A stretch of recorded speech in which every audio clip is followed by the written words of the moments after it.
Assalamualaikum warahmatullahi wabarakatuh. Sebelumnya perkenalkan, nama saya Muhammad Rifki Putra Amir dengan NPM 24520111024. Di sini saya akan menjelaskan bagaimana konsep negara hukum dalam perkembangan di Indonesia pada saat ini. Jadi, kalau kita ngomongin tentang konsep negara hukum dalam perkembangan demokrasi di Indonesia, intinya Indonesia itu adalah negara yang harus semua tindakan negara mulai dari pemerintah sampai lembaga lainnya berdasarkan oleh hukum. Ini udah jelas dalam Undang-Undang Dasar 1945 yang menyebutkan bahwa Indonesia itu adalah negara hukum, bukan negara kekuasaan yang semena-mena. Nah, dalam perkembangan demokrasi kita saat ini, negara hukum itu jadi salah satu pilar penting yang bikin hak-hak warga negara dilindungi dan dihormati. Pertama, dalam negara hukum, HAM itu dijamin. Demokrasi di Indonesia kan menuntut adanya kebebasan berpendapat, berorganisasi, dan hak untuk memilih dalam pemilu. Dan semua itu diatur sama hukum. Kalau kita nggak punya hukum yang jelas, ya bisa jadi hak kita malah nggak dihargain.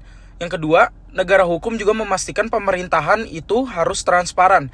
Artinya, pemerintah harus bisa mempertanggungjawabkan semua kebijakan dan tindakannya ke rakyat.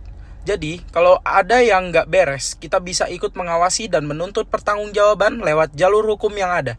Lalu, konsep negara hukum di Indonesia juga berhubungan erat sama prinsip pemisahan kekuasaan, yang mana antara eksekutif, legislatif, dan yudikatif itu harus saling mengawasi, jadi nggak satupun lembaga yang punya kekuasaan mutlak. Terus, yang nggak kalah penting adalah independensi peradilan.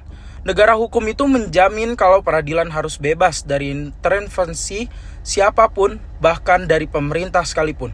Jadi, diharapkan kalau ada kasus atau sengketa, proses hukum berjalan secara adil dan gak memihak. Tentunya, dalam perkembangan demokrasi ini, Indonesia gak lepas dari namanya reformasi hukum. Tujuannya sih supaya sistem hukum di Indonesia lebih transparan, lebih adil, dan lebih efisien. Tapi, gak bisa dipungkiri juga kalau masih ada tantangan, misalnya dalam penegakan hukum yang kadang masih bisa dipengaruhi oleh kepentingan politik atau adanya praktik korupsi di berbagai level. Jadi, meskipun kita punya konsep negara hukum, penerapannya memang gak semudah itu dan masih butuh perjuangan, tapi dengan terus mendorong reformasi dan peningkatan kesadaran hukum di masyarakat, harapannya Indonesia bisa jadi negara yang lebih demokratis dan adil. Sekian dari saya. Assalamualaikum warahmatullahi wabarakatuh.